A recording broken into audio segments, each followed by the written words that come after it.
Hello guys, this is your friend and we are back with a new fanfic. Which is What If Naruto Was Assigned to Kurenai in Team 8 Part 1. And if you enjoy this fanfic then please press the like button and subscribe to my channel for more fanfic like this. And now let's start the fanfic. Team 8, Chapter 1. It had been a long night and Yuhi Kurenai was exhausted. She'd gotten an early start that morning, so she could scout out the potential new jonins at the academy. An unusual number of talented students were taking the test this year, probably enough for 3 full teams. That was why the Sandaime asked her to take on a jonin team. She'd worked independently for almost 10 years, ever since that incident. She wasn't happy about being forced to work in a team again, but when the Hokage asks, he doesn't necessarily have to say please.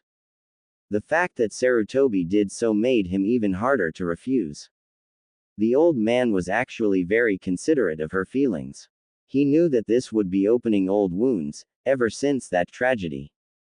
She ground her teeth to avoid the memory, but only a truly skilled shinobi would note any change of expression. Likewise, no one at the academy could have detected her presence as she observed the students go through their routines. After the Sandaime's request, she decided to utilize the remaining days to observe the students. This was unusual, as most Sensei jonins simply waited for the team assignments to be made, trusting the academy instructors to construct well-balanced teams. Kurenai was not most jonins. Sarutobi had asked her to revive an old tactical concept, and led a team of reconnaissance specialists. The last one had come to grief, but she didn't think the concept itself was flawed. What happened to Nomaru, Matai, and Kobaru Sensei had been a tragic accident.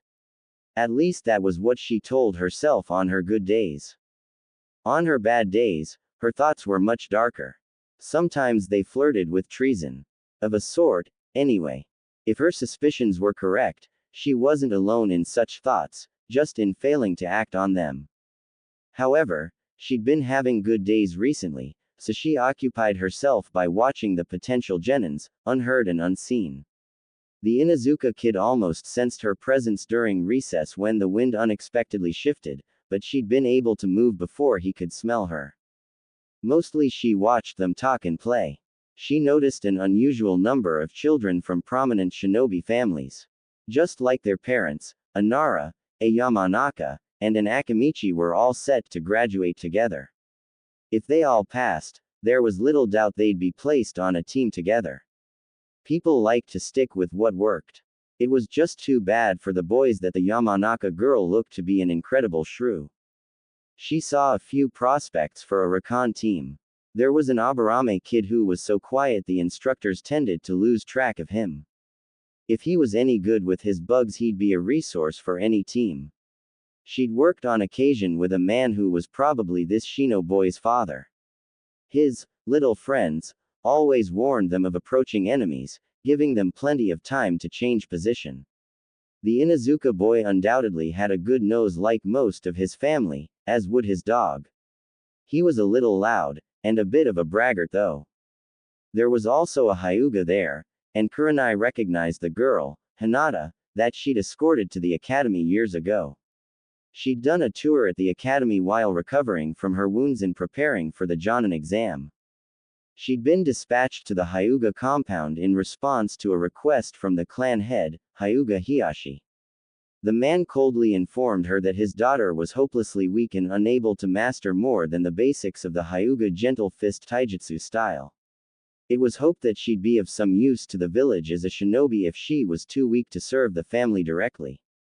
The fact that he told her this in front of the silent girl sorely tested Kurenai's patience.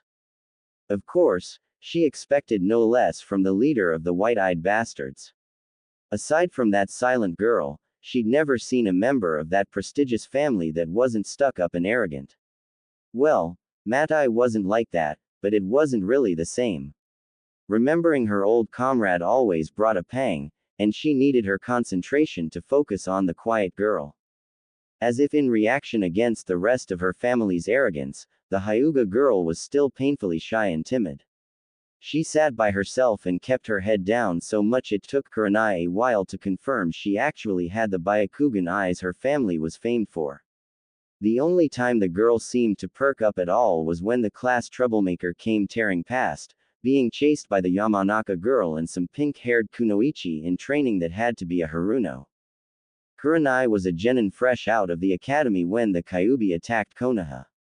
She and most of her friends were assigned to areas of the battlefield far from the worst of the fighting, which was probably the only reason any of them had survived that night. She didn't have any personal animosity against the child the fourth had sealed the demon fox into.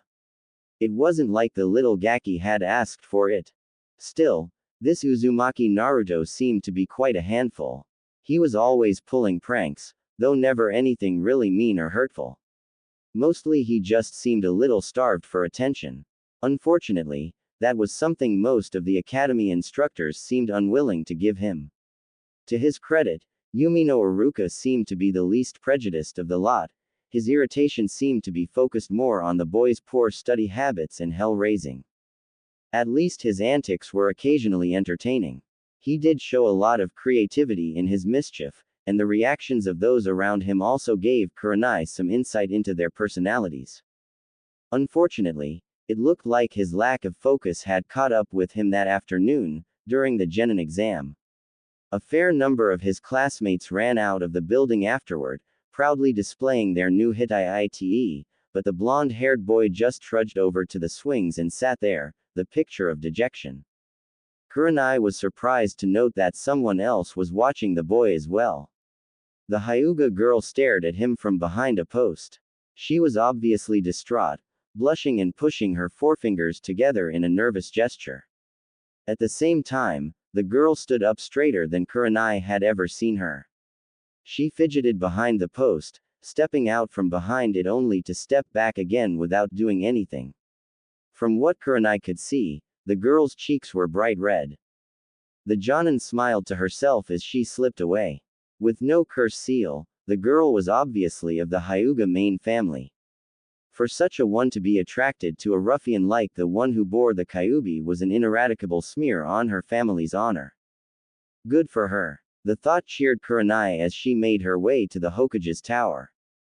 The Sandame and the new jonin Sensei would be meeting with the academy instructors to go over the test results and decide how to split the new genins into effective teams. It was nearly nightfall by the time all the jonins arrived, mostly due to Hitaki Kakashi's chronic tardiness. She understood the reasons for his frequent diversions all too well, but that was not a good reason to make everyone wait for over an hour. Although she supposed the same could be said of her violent dislike of the Hyuga clan. The first bit of bad news was that only 8 students had passed the genin test. That meant one team would be short a student, or they would be forming 2 4-person teams. Kurenai wondered if she'd be let off the hook, but Sarutobi soon scuttled that hope. He said he didn't think the best of jonins could give 4 students sufficient attention for their development. The jonins sometimes whispered on drinking nights that the old man still blamed himself for Orochimaru's betrayal of Konoha. No sane person blamed the old man for his grown students' actions, but Kurenai knew quite well that guilt follows no logic but its own. No sooner had they settled that question and began wrangling over who would only have 2 genins than a messenger arrived. It seemed that someone had broken into the Sandame's quarters and made off with a scroll of forbidden jutsus. No one was sure who had done it, but Uzumaki Naruto had been seen in the vicinity just before the break-in was noticed. Yumino Iruka went pale as a ghost when he heard this news, confirming to Kurenai's eye that the man did care something about the unwanted child. He immediately rushed out to join the search for the boy. How did Naruto do in the examination? The Sandame asked one of the academy record keepers. He did not pass, Hokage-sama, the man asked without even checking his scroll. If he was able to break into the Hokage's office and make off with a heavily guarded scroll, it makes me wonder how hard that test is, Asuma grumbled sourly. He'd been forbidden to smoke inside and Kurenai was sure he was suffering from lack of nicotine. Sarutobi seemed unusually unconcerned about the missing scroll, so after he went up to his office they instead sat around discussing the strengths and weaknesses of the genins as they looked through the reports. It seemed a little odd to do this when neither of the senior instructors were present. Kakashi volunteered to oversee the training of the Uchiha survivor, which made sense given his use of a Sharingan. He also was willing to only have 2 students. This was presumably so he could devote more time to Uchiha Sasuke, but Kurenai wondered how much of that was just laziness. It seemed to her that the more skilled the ninja, the more eccentric their personal habits became. It also made her wonder if her own ambitions to improve her skills would become ultimately self-destructive. The copycat ninja was feared throughout the ninja world, but he was also squirrely as hell with his chronic tardiness and perverted reading material. In fact, his fingers were reaching for the corner of a brightly colored book protruding from his flak vest when Sarutobi led Iruka back into the room, the latter missing his Hitai-ite. It looks like we have a 9th graduate, the Chunin gasped after sitting down. He looked like he'd been in a nasty brawl. He was covered with cuts and scrapes, including a really large gouge in the middle of his back. What happened, Iruka? Maybe it was Kurenai's imagination, but the slight smile the Hokage wore indicated he knew more than he let on. It was Mizuki that betrayed us, Hokage-sama. When Naruto couldn't produce a good bunshin, he failed the jutsu portion of the exam. Mizuki told him that stealing the scroll and bringing it to him would count as extra credit and allow him to still pass the exam. He fell for that, Kakashi asked in surprise. And we're considering making him a ninja. Why? If students cannot trust their sensei, who can they trust? Iruka asked stiffly. We cannot punish him for listening to a teacher, can we? He turned toward the Hokage with the last question. The Sandaime nodded gravely. I agree. If we cannot guarantee the loyalty of the people who teach our children, we cannot blame them for doing no better than we. He looked at Iruka for a second. What happened to your forehead protector? Yumi no Iruka smiled proudly. I gave it to Naruto for passing the exam. He'd failed to produce a simple bunshin, but when he was defending me from Mizuki's attacks he revealed that he'd learned Kage Bunshin no Jutsu and filled that whole section of the forest with clones. I literally lost count. But Kage Bunshin is much harder to perform. Asuma protested. Iruka shrugged happily. That's why I passed him. He's quite surprising. Well then, it looks like we have 3 full-size teams now, Sarutobi said with a faint smile.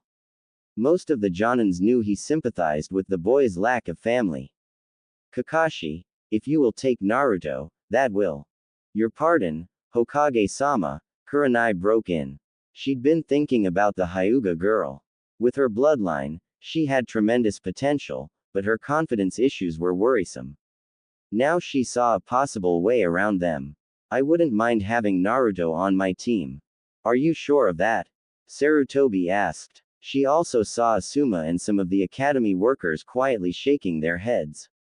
I understand your team is to specialize in reconnaissance missions, and Naruto doesn't show a lot of potential in that area. Or any other, she thought she saw one of the record keeper's mouth to his coworker. Iruka shifted painfully in his seat to glare at them. After what happened to my genin team, she said coolly, I'd prefer that my new team not be overly specialized. If they fall into a trap, she continued, giving the last word a slightly sarcastic emphasis that made the Sandaime wince, it would do well to have someone with the ability to get us out of a perilous situation. A genin capable of filling the woods with Kage Bunshin would be able to provide quite a distraction, wouldn't he?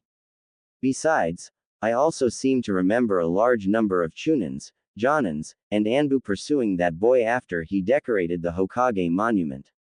He led you on quite a chase, didn't he? Several faces in the room looked a bit sheepish after that. Iruka, on the other hand, appeared happy that someone was recognizing his pupil's abilities. Of course, he was also the one who eventually caught the boy. She turned toward Kakashi. Kiba is passable with his taijutsu, but he also spends a lot of time working with Akamaru. They work well together and might give your students an example of the teamwork you seem to prize. Psychologically, the Inuzuka boy is like most of his family and very group-oriented. He's a little boisterous, but friendly enough he might be able to thaw out that Uchiha headcase. Kurenai noticed that everyone in the room was staring at her. She sighed. When I was selected to mentor a jonin team, I decided to spend a few days observing them interact and getting a handle on their personalities. Am I the only jonin in this room that bothers to think ahead? Kakashi was reading his book and Asuma was fiddling with his cigarette. Evidently, she was. She sighed and laid her face in her hands. Fine, then. Just take my word for it. The Uchiha kid is a self-centered brat and you're going to have your work cut out for you. Sarutobi grunted. I would think Naruto would be able to warm him up a bit better. And it is traditional that the highest and lowest ranked genins be placed on the same team to balance it out. Perhaps, Kurenai agreed. But I think that kid's been through enough without sticking him on a team with two people who won't appreciate him, and neither Haruno nor Uchiha respect him at all. Besides, given what he did tonight, I'm not sure I agree with his assessment results. The third Hokage nodded thoughtfully. You think he will do better on your team? Aburame Shino seems neutral toward the boy, which is better than the outright disparagement he receives from other students. Hyuga Hinata would be his friend if she were not so shy. Kurenai paused for a moment before continuing. I believe that if your law mandating secrecy regarding the Jinchuriki were to be strictly enforced, all of the academy students would be made orphans. Yuhi Kurenai was quite sure that, were she to drop a senbon, the clatter when it struck the floor would have been deafening in that silence. That is ridiculous. One of the academy workers snapped. I have never heard one whisper of the Kyuubi in all the time I have worked here. No parent has told their child of it. No, Kurenai drawled, they instead tell their children to hate Uzumaki Naruto and shun him for no reason they will admit. You don't hide a secret by drawing attention to it with bright lights and dancing around it, doing everything you can get away with that doesn't involve saying the forbidden words. Sarutobi sighed and sagged in his chair for a moment.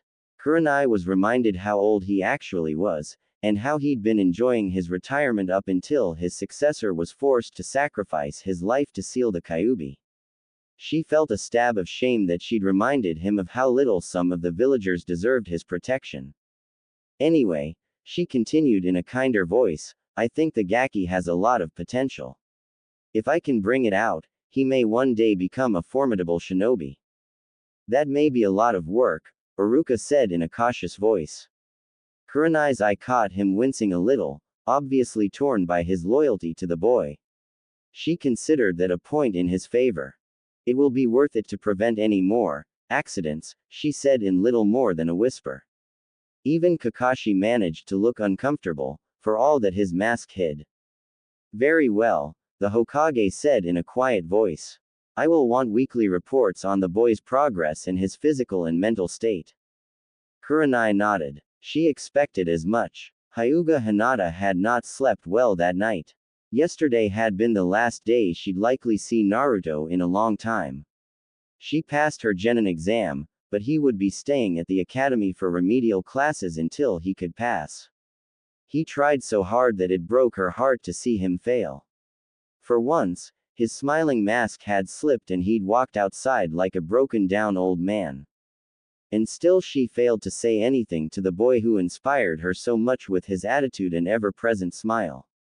Her father was right, she was a useless coward. Not brave enough to do more than hide and watch him like some pathetic stalker. She'd always been a little embarrassed for the sillier kunoichis who chased Uchiha Sasuke around like a miniature fan club. But in the end, was she any better? She was just as harebrained and silly, and even more cowardly. Those girls at least had the courage to let Sasuke know that they liked him. Not even the prospect of not seeing Naruto anymore could make her act, and she despised herself for it. She'd been too upset at herself to even think of eating breakfast, and her steps faltered as she slowly walked to the Konoha Ninja Academy for the last time. Her only consolation was the possibility that she might see Naruto there again today. It was fairly common for students who failed the genin exam to stay home the following day. It was painful and embarrassing to see your classmates who were leaving to become full-fledged shinobi, even if they were only reporting to a different room for team assignments. But then again, Naruto seldom did the usual thing. The prospect of seeing him again, even if it would be the last time in a long while, buoyed her spirit. Maybe today she would find the courage to actually speak to him. Her steps quickened as hope slowly leaked into her heart. She soon made her way into the academy building and found the classroom where the new genins were assembled. Her classmates were spread out in their usual disarray, but Naruto was there as well, with his head down on a desk. She froze in shock as she walked in the door, but then her feet automatically led her to one of her usual seats. High up and near the door in the back, everyone ahead of her and no one behind. She stared at the boy, wondering if someone would come in and tell him to leave. Finally, Nara Shikamaru ambled into the room and stopped by Naruto's table. When he asked Naruto why he was there, the blonde boy sat up and said he'd passed, showing off his new Hite. Naruto-kun graduated too, she whispered to herself. Then Ino and Sakura burst into the room, arguing about who arrived first. Naruto stared in her direction, his face lighting up, and Hinata felt her heart skip a beat. But then the pink-haired Kunoichi walked by her and she realized Naruto was looking at her instead. "Ohio, Sakura-chan." Naruto greeted her with a smile as she approached. "Out of my way." Sakura snarled as she elbowed him to the floor so she could sit next to Uchiha Sasuke. An unpleasant voice in Hinata's head said it was glad that the girl Naruto seemed to like did not return his affections. But for the most part, she was dismayed to see him treated so cavalierly. Then Ino contested Sakura's right to sit in the chair she'd just thrown poor Naruto out of. In moments, most of the girls in the room were arguing over the evicted seat while Naruto was still sprawled at their feet. Naruto climbed up on the desk and glared at Sasuke, again attracting the ire of Sasuke's fan club. Even worse, an inattentive boy at the table in front of them bumped into Naruto, making his and Sasuke's faces meet. It was hard to tell from where she sat, but from the screams of outrage that followed immediately afterward, it seems the two boys had inadvertently kissed. Hinata thought it was somewhat funny, especially the way the two boys carried on afterwards, spitting and gagging like they'd been poisoned. The Sasuke fan club trademark, on the other hand, was incensed at Naruto's forward behavior, not to mention quite jealous. The beating they gave Naruto was well out of proportion to his actual offense. Hinata grew worried as they showed no signs of stopping. She pushed back her chair and was about to intervene when Iruka-sensei entered the room and broke it up. Poor Naruto looked like he'd been run over by a farmer's wagon. When Iruka-sensei announced that the teams had been chosen, Hinata began pressing her index fingers together as her thoughts raced. I might be on a team with Naruto-kun. I might not be on a team with Naruto-kun. Those two thoughts kept repeating as the instructor worked his way down the list. Team 7. Inuzuka Kiba, Haruno Sakura, and Uchiha Sasuke. Sakura looked ecstatic as Ino's face fell. Naruto also seemed horribly disappointed, and Hinata couldn't help but feel sorry for him, even though her own hopes were rising. Team 8. Hyuga Hinata, Uzumaki Naruto, and Aburame Shino. Naruto's expression didn't change, but Hinata thought her heart would explode out of her chest. She knew her racing pulse was making her cheeks flush, but she couldn't help it. Not only had Naruto passed, but they would be together on the same team. This was rapidly becoming one of the happiest days of her life, definitely the happiest since her mother died. When the team assignments were completed, they were given a long lunch break, as their jonin instructors would be meeting with them that afternoon. Sasuke immediately got up and stalked out of the room, Sakura trailing behind him. Kiba grunted as he stood up, frowning at already being left behind by his team. Naruto stared after Sakura, and sat in silence after she left. Hinata felt ashamed that she'd been happy he was on her team instead of Sakura's. She was an awful person if she took joy from the sadness of someone she admired. She looked down at her hands and began pressing her fingers again. She was too ashamed to look up as Naruto left the room. After a while she got up and went outside. She saw Aburame Shino sitting on a bench near the playground. Determined to get to know her other teammate, Hinata sat down on the other end of the bench from the silent boy. Anyo, I understand we are to be teammates, she said in a quiet voice. The Aburame genius turned toward her, his face expressionless, what little of it she could see behind the high collar and the dark glasses he wore. Hi, he said in little more than a whisper. He then turned back and Hinata realized he was studying an ant hill that had been constructed in front of the bench. Hinata blinked and began unpacking her lunch. She thought of offering some to her teammate. She tended to bring more than she needed, on the off chance that one day Naruto would forget to bring his usual cup ramen. Alas, she never had the chance to share her food with him, not that she would have had the courage to approach him, she reproached herself bitterly. Shino, however, had also brought food. It was a little disconcerting to see his kikai bugs swarming onto the dish as they consumed a portion of his rice and fish. They confined themselves to one corner of the square container as Shino's chopsticks fed their host. Hinata bit into a rice ball and wondered what she could do.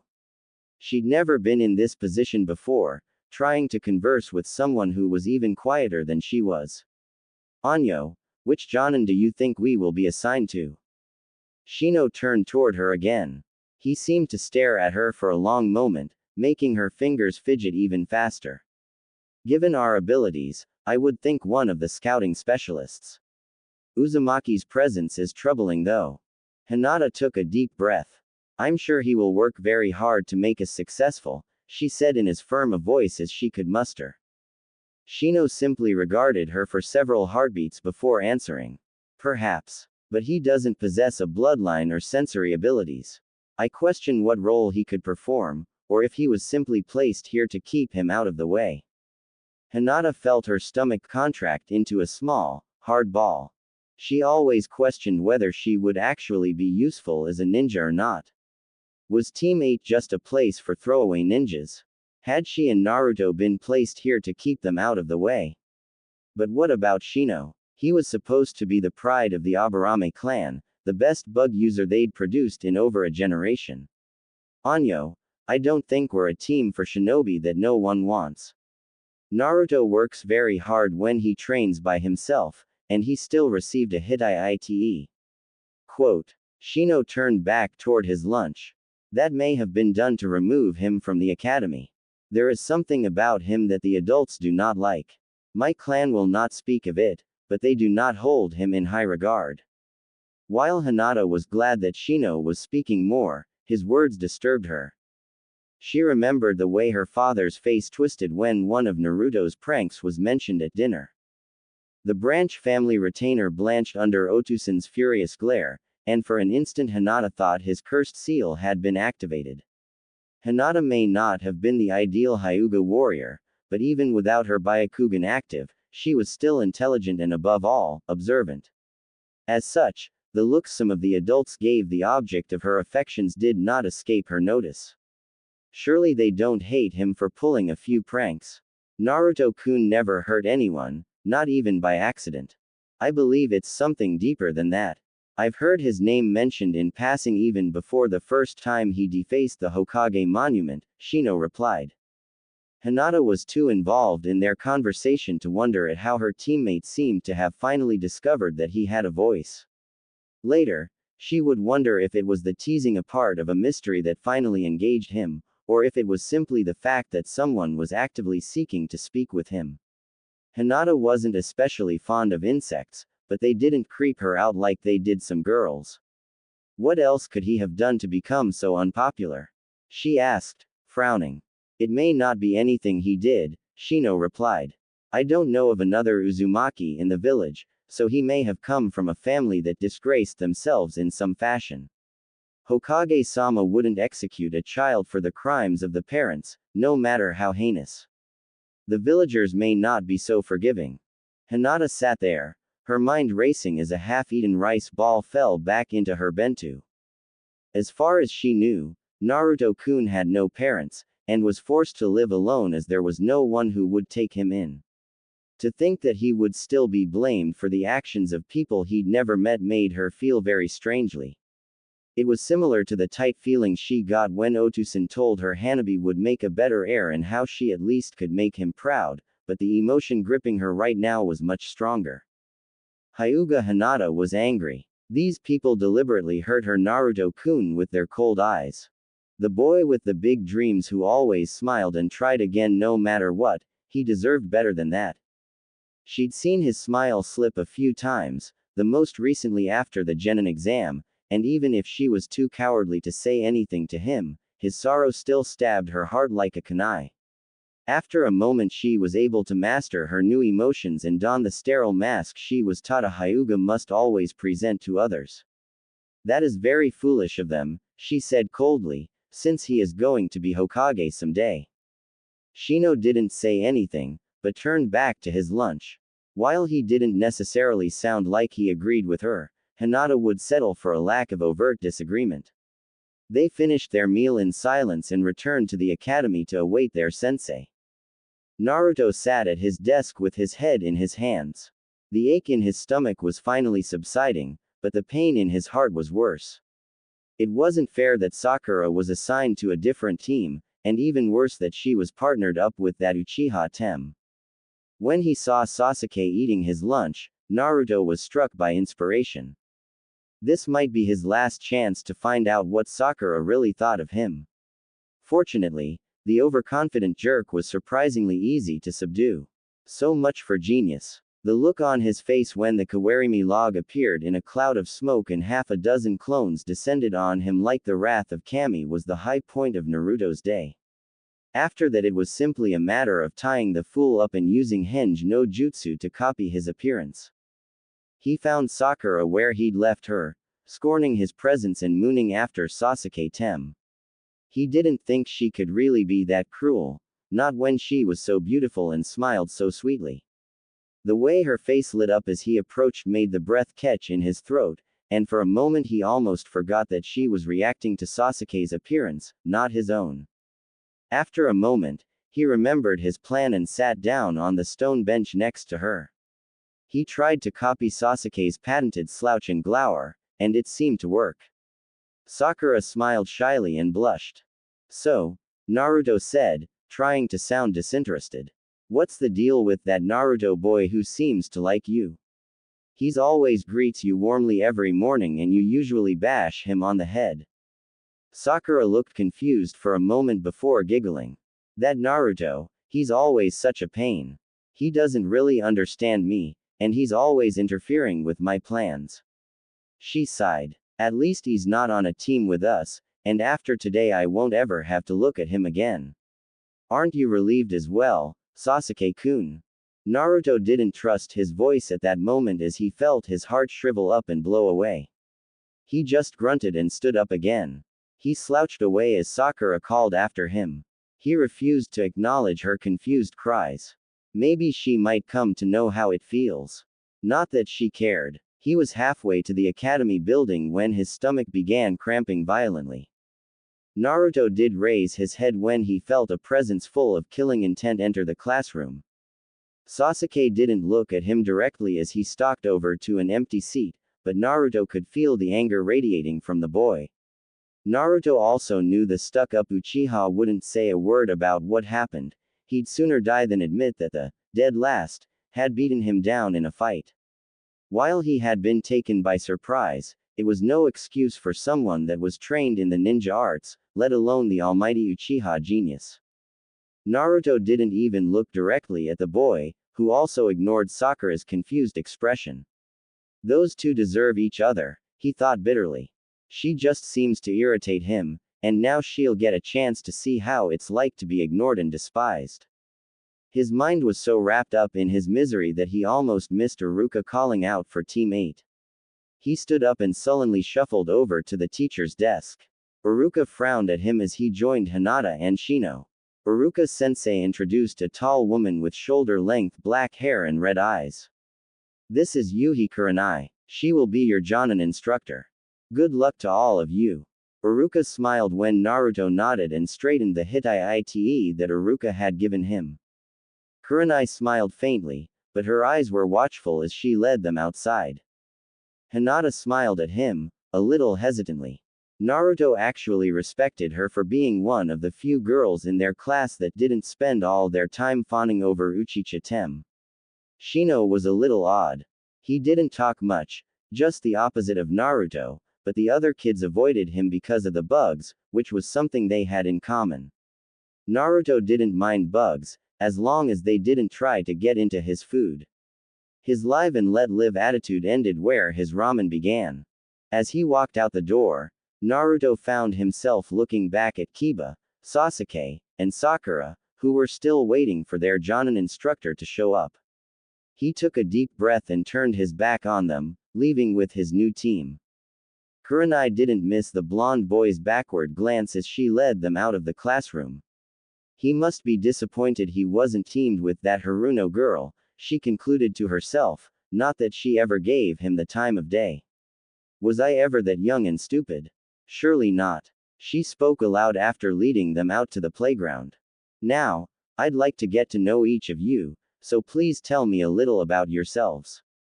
It was better to handle introductions in a familiar place, to put them all at ease. I'll begin. I am Yuhi Kurenai, and I became a jonin after the last exam.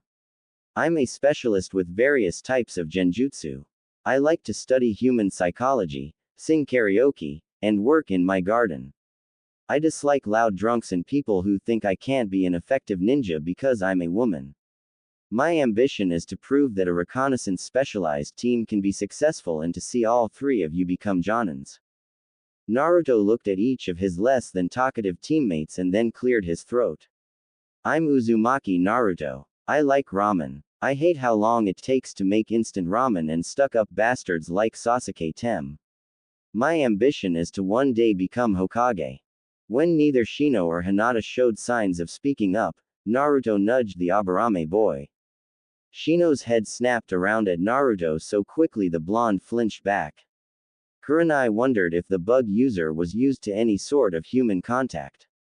I am Aburame Shino. I like to study insects and find new varieties that haven't been catalogued by my family yet. I dislike people who kill insects for no reason. My ambition is to learn all of the Aburame bloodline jutsus and then develop my own techniques using my allies. Once the taller boy finished, everyone looked toward Hinata, who appeared to be ready to sink into the ground without the benefit of a doden jutsu. Anyo, I am Hyuga Hinata. I like cheerful people, who are kind. I dislike people who hurt others, for no reason. My ambition is to become stronger so I will be acknowledged by my father, and someone else. Kurenai nodded thoughtfully. Shino was just as focused, or obsessed, as she thought. Hinata's home life was probably just as bad as she'd imagined from watching her. Naruto's focus was scattered all over the place, which was also about what she expected. He was going to need a lot of work, and the sooner she started the better. Very good. Now, are you all familiar with training ground number 19? She asked, specifying a variable terrain space set aside along the southern border of the village. When all three of them nodded, she continued. Good. We're going to do a short skill assessment. Meet me there as quickly as you can. With that, her hands blurred into a seal and she disappeared in a sudden swirl of wind-blown leaves. As soon as the substitution technique was finished, Kurenai took off for the designated training area at her best speed, leaping from roof to roof and tree to tree. With her advanced chakra control, she could feed a trickle of energy into her legs, allowing her to reach incredible speeds as she traveled overhead. Surprisingly, she barely beat Naruto there. All that being chased after pranking had to pay off somehow. The boy had incredible stamina, just as she suspected. He was blowing hard and sweating when he arrived, but his color and respiration normalized in less than 3 minutes. It's not like he could ever use stealth to escape from pursuers, not with that bright orange jumpsuit. Shino arrived a few minutes later, followed shortly by a badly winded Hinata. I can see we're going to need to work on speed and endurance both, Kurenai said, frowning. Is that because we're going to be a reconnaissance team? Shino asked. Yes and no, Kurenai answered. Moving quickly is especially important for successfully completing a scouting mission. However, endurance training will also help increase your chakra reserves, which will in turn improve your taijutsu and make your ninjutsus easier to use. Shino and Hinata nodded at this. Naruto just looked confused. What do you all mean by reconnaissance team? He finally asked. Kurenai nodded to acknowledge his question. If the boy had as hard a time in the academy as she thought, she didn't want him to be reluctant to ask her for information. That's a very good question, Naruto. When genins are selected for teams, it's common practice to put members together who have powers that complement each other. For example, Team 10 has a Nara, a Yamanaka, and an Akamichi. Their fathers all work together as well. The Nara and Yamanaka bloodlines are especially useful for capturing or immobilizing people, and Akamichis excel at grappling techniques. Furthermore, the Akamichis have some special attacks that are truly devastating, but somewhat easy to avoid. Naruto frowned for a moment. So Ino and Shikamaru hold them while Choji pounds them. Kurenai nodded. That's one way their abilities complement each other. Now a reconnaissance team has members whose abilities make them especially well suited for finding the enemy or discovering their secrets. Sometimes that information is more valuable than gold. Being able to adequately prepare for the enemy has decided more wars than any fighting technique or jutsu. Anyo, Kurenai Sensei, Hinata spoke up, how do I mean our abilities make us suited for such a role? That's also a very good question, Hinata. Your Byakugan eyes are an obvious asset. You can see for very long distances and through light cover when you activate them. With proper positioning, you can see into a commander's tent and read his battle plans with no one being the wiser. Shino's bugs can also be invaluable when seeking out the enemy. I've worked with members of his clan before, and the Kikai bugs have an excellent sense of smell. They also make good sentries. When deployed around the team, they can alert us if an enemy patrol is approaching. One of the greatest hazards of getting close to the enemy is the chance that they will stumble over you and attack. Kurenai paused, thinking about how to phrase what she wanted to say next. Naruto, however, noticed the incompleteness of her response. Sensei, what role do I play? He asked, his eyebrows drawn down in a frown. Kurenai sighed. I won't lie to you. The scouting missions our team will likely be assigned will be dangerous. That is why I don't want this team to be over-specialized in that role. Naruto, if the worst happens and we are discovered deep in enemy territory, your job will be to buy us time to escape. Your unexpected skill with Kage Bunshin makes you well suited toward distracting pursuers so we can successfully disengage. So it's all about running away? Naruto asked, sticking out his lower lip. Yes, it is, Kurenai answered sharply. Because completing your mission is what shinobi do. Proving who's tougher is a schoolyard game. Staying to fight when the Hokage needs our information isn't just stupid, it's treasonous. Ninjas who don't learn that lesson usually die as fools. Their names won't even be carved onto the memorial stone because they threw their lives away, rather than sacrificing them for something meaningful. Everyone grew quiet after that. Kurenai gave them a moment to digest that, then set them to work on basic taijutsu drills. Hinata proved to be the best of the bunch. Her form was almost perfect, and her movements were swift and precise. While she may lack somewhat in power and speed, that would come as she got older. Shino's taijutsu was workmanlike, not particularly inspired, but she was sure he practiced it more for the chakra enhancement than anything else. More chakra meant more energy for his bugs. Naruto's stances were awful and his form was unbelievably sloppy. At the same time, he was blindingly fast and seemed to pull off the wall moves out of thin air. When he sparred with Shino, he proved unusually adept at using the terrain to his advantage, ricocheting off an overhanging branch to land a kick on the taller boy's head. Kurenai scowled as she realized why his hand-to-hand skills were so undisciplined. With no friends and no parents, he could only practice outside of school by himself. He was probably going to one of the training grounds and trying to teach himself the more advanced taijutsu moves, possibly after watching older ninjas train. It was a wonder he wasn't worse. She considered her possibilities as she watched Shino knock the smaller boy down for the 5th time in a row. Yamate. That's enough. The boys separated and she noticed that after 2 deep breaths Naruto didn't even appear to have been exercising at all. Taijutsu wasn't one of her strengths, but she did know someone who was quite good, and Guy had been asking her for tips on teaching his genins how to recognize advanced genjutsus. She then had them demonstrate some of their preferred ninjutsus. Shino used his Kikai bugs to turn a log into a pile of sawdust in less than a minute. Hinata did a henge of Kurenai that was picture perfect, until the shy and hesitant body language immediately revealed the imposter. Naruto leapt to his feet when it was his turn and called out, "Kage Bunshin no Jutsu," in an enthusiastic voice. There was a loud pop and 2 more Narutos appeared on either side of him. Both looked rather pale and sickly. One immediately ran behind some bushes and began making retching sounds. Kurenai felt the burst of malformed chakra when Naruto fired off his technique. She was actually surprised he produced anything at all. The other sickly twin broke wind so violently that he disappeared with a puff of smoke. Very impressive, Shino said in a deadpan voice. I'm sure if we're about to be captured they will be quite a diversion. Kuso. Naruto cursed. His reddened face screwed up in a rictus of concentration. He formed the ram seal again and roared, "Kage Bunshin no Jutsu," at the top of his lungs. Kurenai felt the hairs on the back of her neck stir as she felt the massive surge of chakra being shaped.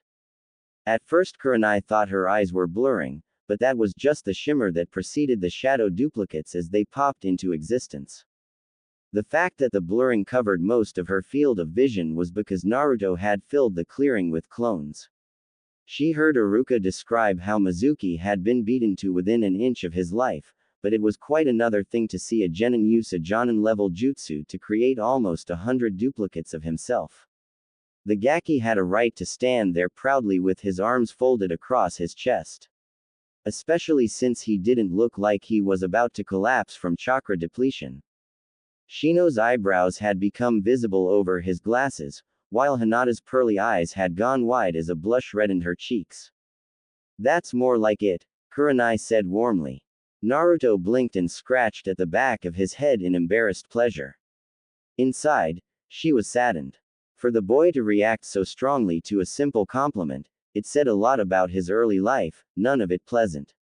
Her respect for the Sandaime had also taken a hit. The boy deserved a lot better than he'd gotten. Naruto set his clones to sparring one another while Kurenai gestured for them to sit down. She ignored the errant clone that made a rude gesture at Shino's back, causing Hinata to stifle a giggle. That was a very interesting display, all of you. Tonight and tomorrow I'll be putting together some training plans for all 3 of you.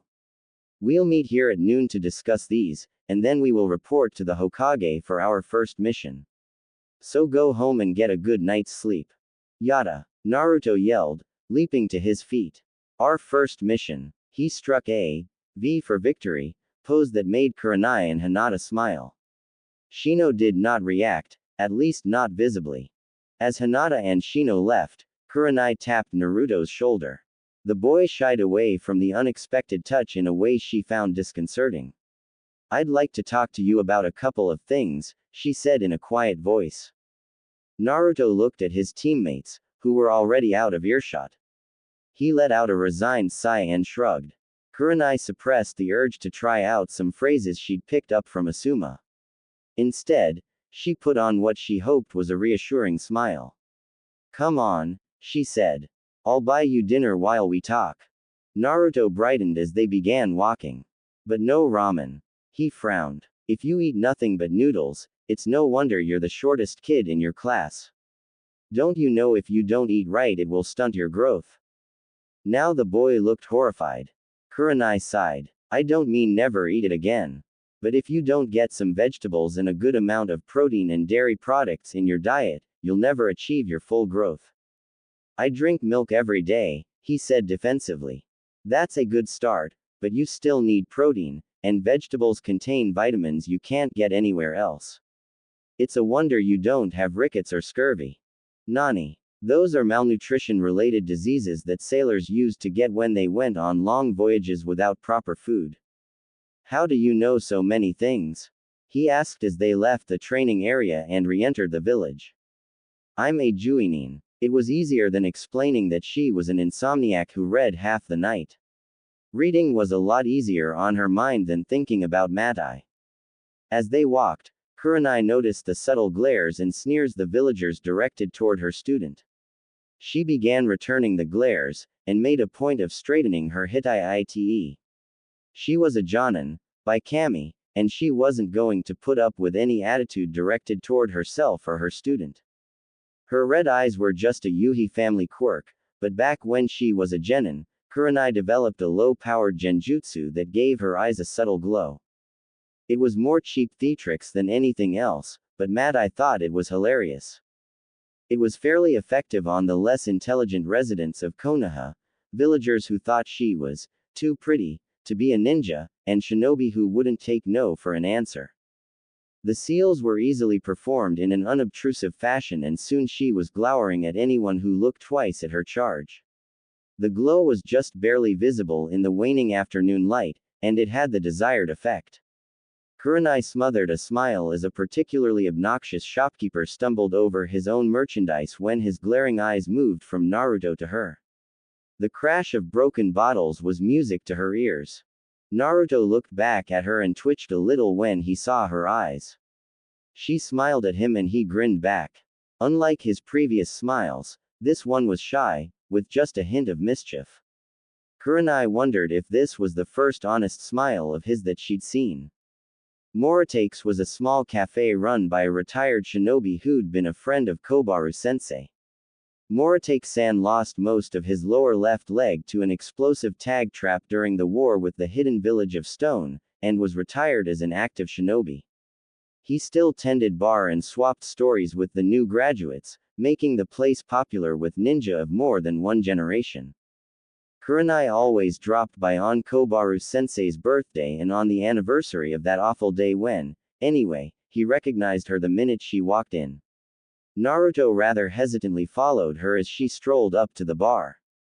He obviously wasn't used to this kind of place. Kurenai-chan. Moritake-san called out with a smile. And who is the gaki? This is Uzumaki Naruto, she said in a loud voice, one of my new students. She was a little disappointed to see the hesitant expression on Moritake's face, but he quickly mastered it and smiled at the boy.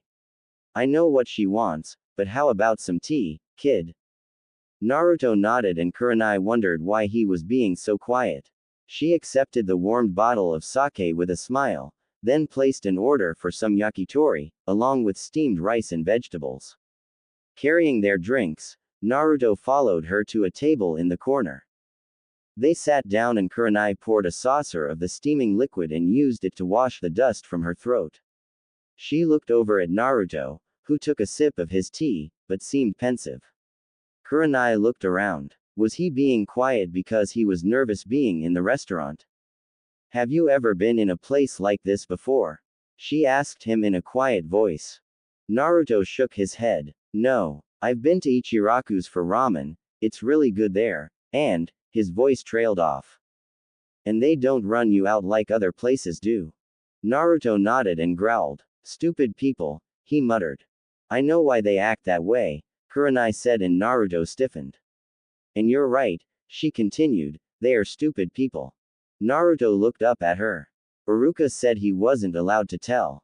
He isn't. I was there actually, when it happened. I was barely a genin, and we were assigned areas well away from the worst of it. No one knows why the demon decided to attack Konoha, and I doubt we ever will. But the people blaming you for its actions are just trying to strike back at something because they have fear and anger left over from those days. That still doesn't excuse their behavior though. The Hokage's law prohibits me from saying anything to people who don't already know, and you know. The law specifically doesn't apply to you either, you can tell anyone you want to. Nani. Why would I want anyone else to know why all the adults hate me? I don't think all the adults hate you. I certainly don't. You had nothing to do with what happened to the village, and you're maintaining the seal that makes sure it doesn't happen again. I think your friends, your true friends, won't care. I don't think I have any friends like that, Kurenai Sensei. Perhaps, perhaps not. Maybe you will in the future, so don't close off any of your options. Anyway, I wanted to ask you, are you serious about your dream? About wanting to become Hokage? Yes. Naruto said the word so forcefully that people at neighboring tables glanced over at them. Being the Hokage means making decisions for and protecting the entire village and everyone within it, Kurenai informed him. Including the people that glare at you and treat you like a criminal today. Are you sure you want to devote your life to protecting them as well? Naruto took a deep breath. I'm already doing that, aren't I? The fourth Hokage picked me for some reason to hold back that bastard fox. I spend every day keeping it from destroying Konoha. If he picked me for that duty, I'd like to think he considered me worthy of that responsibility. I just want everyone else to see me that way as well, so his choice would not be in vain. Kurenai leaned back in her chair and took another long swallow of sake. The hot alcohol blazed a warm trail down her throat and spread out from her stomach. The boy's reasons were not the absolute best, but she knew a lot of kids his age whose ambitions were anchored on far less worthy soil. All right, she said, maybe you will make a worthy successor. I'll help you get there. Naruto stared at her, eyes wide. Maybe she was the first person who hadn't laughed at his ambition. She doubted the Hyuga girl would, but first she needed to work up the courage to actually speak to him. Something else she needed to work on with the girl. First things first, Kurenai continued. When you have a big goal, the first thing to do is to break it up into smaller goals. You can use those as milestones toward your final objective. Now, what rank is below Hokage? Jonins and special jonins, Naruto replied. And before that, Chunin. So good milestones would be achieving Chunin and Jonin, correct? Naruto nodded. Okay. Before you can even think about testing for Chunin, we need to make you a solid genin. Naruto frowned. I've already made genin, he protested. Naruto, Kurenai said firmly, I'm not going to lie to you. You are sort of a mess right now. You have a lot of potential, but for various reasons, some of them most definitely not your fault, you have yet to achieve that potential. On the other hand, you also seem willing to work hard for your goals, correct? Naruto looked hurt, but still nodded. Good. A little hard work can make up for a lot. She took another drink of her cooling sake. With your endurance, you should be able to make up a lot of ground. I wasn't kidding about your role in the team. If things get dicey, they will be depending on you to get them out of danger. The more you improve your taijutsu, the better your clones will fight. The more ninjutsus you know, the better you can utilize that enormous chakra capacity you have. The day will come when Shino and Hinata's lives may depend on you. Mine as well. I'm going to be setting up a lot of extra training for you, if you are willing to do the work. Are you? Kurenai found herself blinking rapidly at the expression on Naruto's face. That earlier smile was nothing compared to this one. Naruto's hand shook where it was gripping the table. Kurenai-sama, I just work hard at your training, she interrupted him, using a purposefully light tone of voice. And when you're Hokage, assign me a bunch of easy missions and we'll call it even, okay? Hi, Naruto barked. Their food arrived at that point and with a shared, itadakimasu. They went to work on it. Kurenai was secretly glad of the interruption. Her student was getting a little emotional, and it was becoming contagious. He was just so damn earnest, about everything. Kurenai was an only child, but now she had a pretty good idea of what it would be like to have a younger brother. After the waitress cleared the plates, Kurenai drank the last of her sake.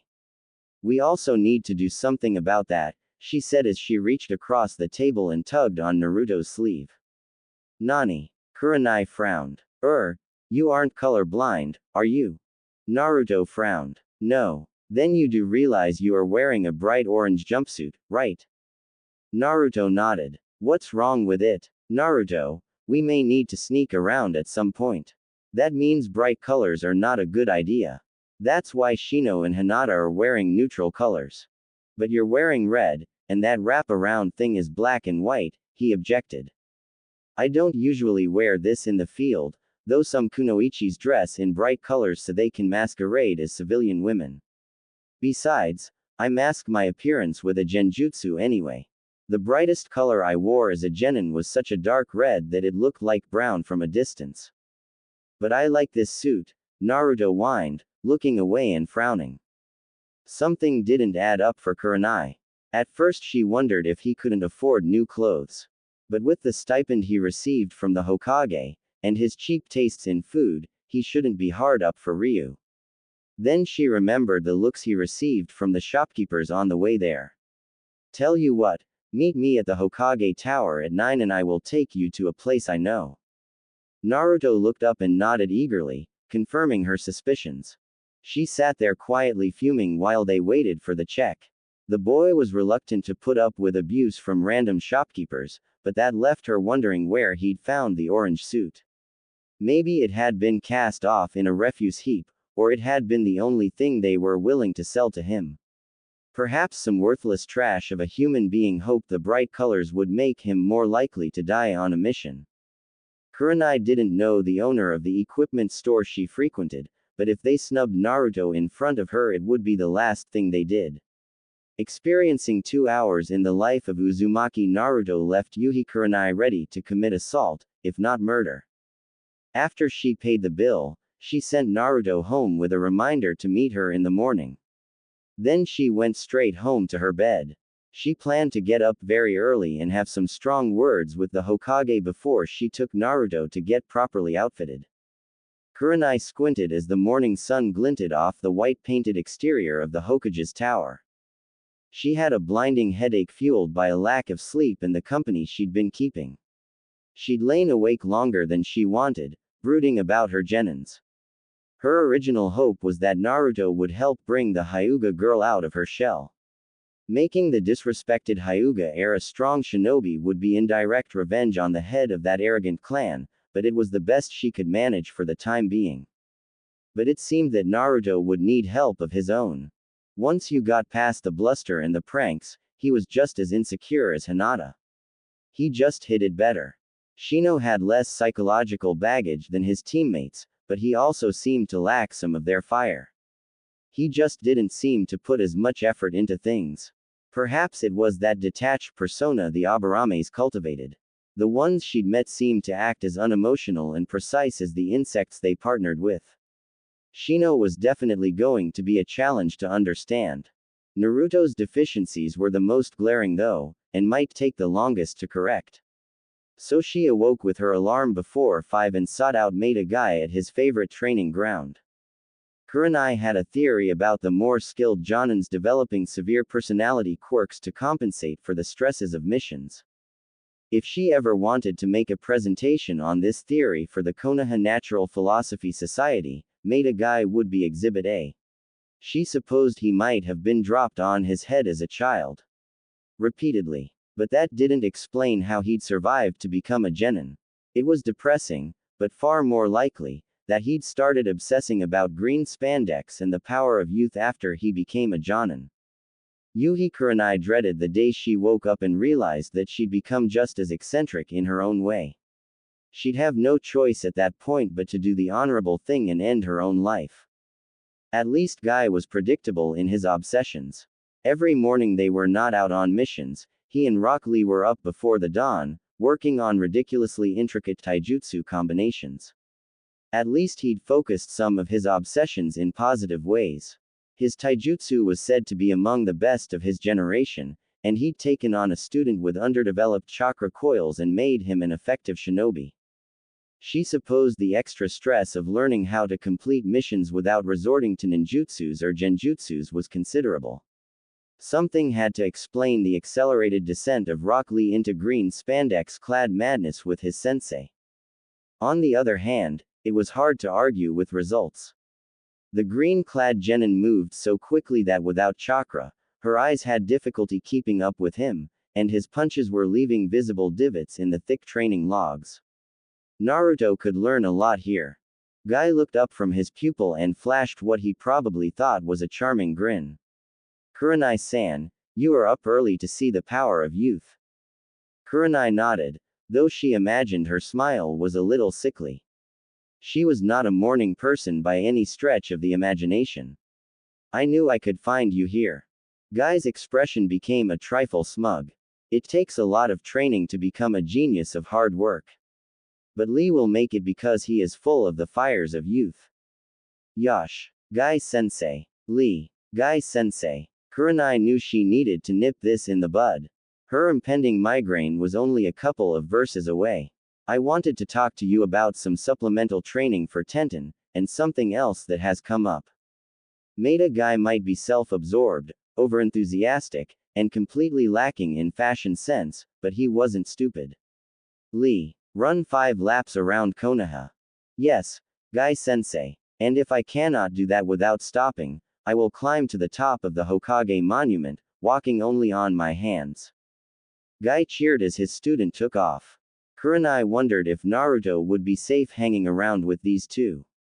She'd have to make sure later on that day to impress upon her jonin that neon green was also not an appropriate color for ninja attire. Kurenai gathered her thoughts as Guy turned back toward her and crossed his arms in what he seemed to think was a serious pose.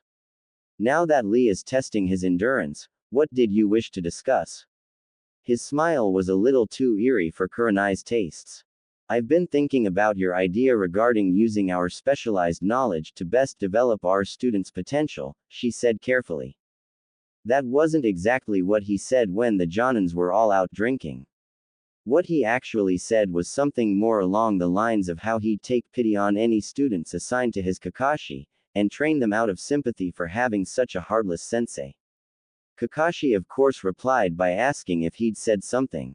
Nani? Guy's inch-thick eyebrows bunched up in confusion. Well, Kurenai continued, I thought it was a pretty good idea, so I'd like to work out a trade. I've got a student who needs a lot of extra work on his taijutsu. If he could join you and Lee in the mornings, he'd provide Lee with a sparring partner as well. In exchange, Tenten can join us when I work with my team on genjutsu training. Lee can come too, if you think he would benefit. Guy's other student, Hyuga Neji, didn't really need the tutoring. His Byakugan could see through most genjutsus, and Kurenai wasn't crazy about the way she'd seen him glare at his cousin. Guy ran his thumb over his chin in his deep-thinking pose. Tenten could probably benefit the most, and Lee should at least know what to look for if he falls under a genjutsu. Which student did you want to work with us? Uzumaki Naruto, Kurenai replied, waiting to gauge Guy's response. To the man's credit, he only nodded thoughtfully. He is rather small, even if he burns with the fire of youth. Do you think he will be able to train at the pace Lee sets? The question was innocent, but she saw the man's pride in his disabled, specialized student. Naruto's stamina is nearly jonin level. Even when he becomes winded, he's ready to fight again in a couple of minutes. He's also highly motivated to prove himself. She smiled. The hook was baited, now to land the fish. I wouldn't be surprised if, after getting used to your routine, he didn't start running the two of you ragged. Maida Guy has never, to her knowledge, ever turned down a challenge of any sort. Ever. Yosh. We will test the powers of his youth. Kurenai-san, send your student here tomorrow morning and we will make him a genius of hard work, second only to my Lee-kun. That was so easy that Kurenai felt a flash of guilt. Good, and I will have Naruto tell you when we're going over genjutsu and your students will be welcome to join us. The rising sun glinting off the man's teeth was beginning to give her a headache, so she made her goodbyes and sought out a cup of strong coffee. There weren't many shops that sold coffee in Konoha. The Western drink was only just now becoming popular. There were even fewer places serving the caffeinated beverage that were open early in the morning and or late at night. It was no coincidence that all of them were in close proximity to the Hokage's tower. A lot of all-nighters were conducted there. Bolstered by 2 large cups of the strongest brew she could find, Kurenai made her way to the Hokage's office. His Chunin guards had eyes almost as red as hers, confirming her suspicions. The Sandame was rumored to work incredibly long hours, rising early in the morning and often staying up all night. His only breaks from the pressures of his job were the short walks he took through the village, checking up on this and that. Even those had a purpose, as he often saw what others did not. With all she knew of the man's dedication to the village and its residents, Kurenai couldn't understand why he let the situation with Naruto go on so long. The things she'd learned over the past week left her both angry and hungry for answers. But an emotional display would not get her those answers, so she schooled her features into an impassive mask and nodded to the Chunin guards. She still had to remind herself at times that she outranked them now. I wish to speak with Hokage-sama if he is available. Hi. The one on her right barked. He has been expecting you, Kurenai-san. She didn't know if he was bluffing or not. Either way, she was impressed. She nodded to them as they opened the door and ushered her into the Hokage's office. Seeing the professor, like this, in the harsh and unforgiving morning sunlight, reminded her that the man was in his late 60s, and should have been happily retired. Instead, he'd been forced back into this office again, and had labored here for another 12 years after the death of the Yondaime. She felt a stab of pity for a man in a thankless job, but squashed it ruthlessly when she remembered someone who deserved better than they'd gotten. You're up early, Kurenai, he said in a mild tone. Hi, Hokage-sama, she replied in a formal tone, her voice slightly cold. I have had a conversation that made sleeping difficult. He nodded slowly. And who was this conversation with? Uzumaki Naruto. After getting to know him a little, I find myself questioning my loyalty to Konoha. Her words were chosen with the intent of provoking a reaction. An admission of semi-treasonous thoughts would normally be met with outrage or derision. She would not expect such a display from the Hokage, but she wasn't prepared for what he did do. He smiled. I'm glad to see that Naruto has found another sympathetic ear, he said as he straightened up in his chair and relit his pipe. Yuhi Kurenai was not often struck speechless, but it took a moment for her to collect her thoughts. You knew what was going on with the boy. Hokage-sama, why have you allowed this? The Sandame sighed and for a moment his eyes showed her a glimpse of a supremely weary soul. If only the Hokage were as powerful as everyone seems to think. He gave her a tired smile.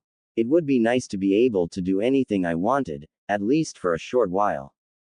Kurenai frowned. This wasn't going anything like what she expected. But you are the Hokage. Your word is law. It is, to a limited extent. In reality, the Hokage just shows the villagers and the shinobi the way. It is up to them to follow his leadership. The two halves of the equation must work together if anything is to be accomplished. And in the case of the boy, she asked. Kurenai had a feeling she knew what he was driving at, but she needed to know for sure. You can lead the ox to the river, but it will only drink if it desires to do so. The village elders and the clan heads petitioned me to have the boy executed, or failing that, to exile him from the village. I refuse to do this. I tell them the boy is the Yondaime's legacy, and that he wished the boy to be seen as a hero, because he is the Kyuubi's jailer. They nod and agree with me, then when they go home they tell their subordinates to shun the boy. But, if they are defying your orders, you are the Hokage. The caffeine in Kurenai's blood was keeping her awake, but it also made her thoughts jitter like water bugs as she struggled with the scope of this betrayal. They do nothing to openly defy me, Sarutobi assured her. They have grown too wary for that. Villagers have tried to kill the boy on numerous occasions, only to be foiled by the Anbu. Worse, there have been shinobi, maddened by their grief, who also sought the boy's life. His eyes hardened. They met with the same fate. But now they agree with their mouths and disobey with their hearts. The Hokage can tell someone to treat the boy properly, but unless I or one of my subordinates stands over that person, they will not do something they feel has been forced upon them. Konoha has always placed fewer strictures on the private lives of its inhabitants, but it appears there is a downside to this freedom. Kurenai found herself sitting in one of the chairs facing the Hokage's desk. She wasn't even aware of when she'd sat down. So you're telling me that the villagers and a good portion of the shinobi are so determined to abuse Naruto that they will go behind your back to do it? You basically have widespread civil disobedience where the boy is concerned. Sarutobi nodded. That is one way to sum it up. The villagers look at the boy and see a reflection of their fears. The shinobi see a reflection of their loss. They won't see him as anything different until he can touch their hearts and make them see the truth. I think one day Naruto will prove himself to the village, and those who scorned him in the past will heartily regret their actions. Regrets? Kurenai asked sharply. Future regrets mean nothing to him right now. It's a wonder he hasn't run away, or started killing everyone he meets. These idiots will be lucky they don't turn him into a self-fulfilling prophecy with their own actions. Wouldn't it be kinder to send him away? Let him grow up in some isolated village where no one knows who he is. No, the Hokage said in a firm tone. Naruto is Konoha's. The Yondaime wished him to be the hero of the village, not the exiled pariah. He raised his hand as Kurenai started to speak. Even if it would be kinder, there are other reasons he must stay. There are rumors of a group that has been seeking out information on the Jinchuriki. It's not known why they want this, but Naruto is better off in Konoha, and learning to defend himself. That's why he was admitted into the Konoha Ninja Academy. He actually wanted to attend. The Hokage gave a slight smile. He was quite determined to become a shinobi, as I recall. I just made sure no one stopped him from attending. No, but they sabotaged him at every opportunity, didn't they? Kurenai knew a jonin was supposed to remain calm and logical at all times, but her frustration with what she was learning put that to the test. He still overcame that, didn't he? That gentle smile was still on the Hokage's face. And he was awarded his Hitai from his sensei, a man who lost his entire family to the Kyuubi. He paused for a moment, looking Kurenai directly in the eyes. And now he has you. Suddenly Kurenai felt like she'd just passed a test of some sort. You were expecting me to come here today, weren't you? He nodded. Perhaps not this early though. I had to get up to meet Guy. Naruto's taijutsu needs a lot of extra work. I agreed to work with Tenten on genjutsu, which Guy is hopeless at. She bit her tongue after saying that. Technically, jonins were responsible for training their own genins. There wasn't a specific rule against what she'd done, but it was definitely against custom. The Hokage chuckled out loud, which shocked her.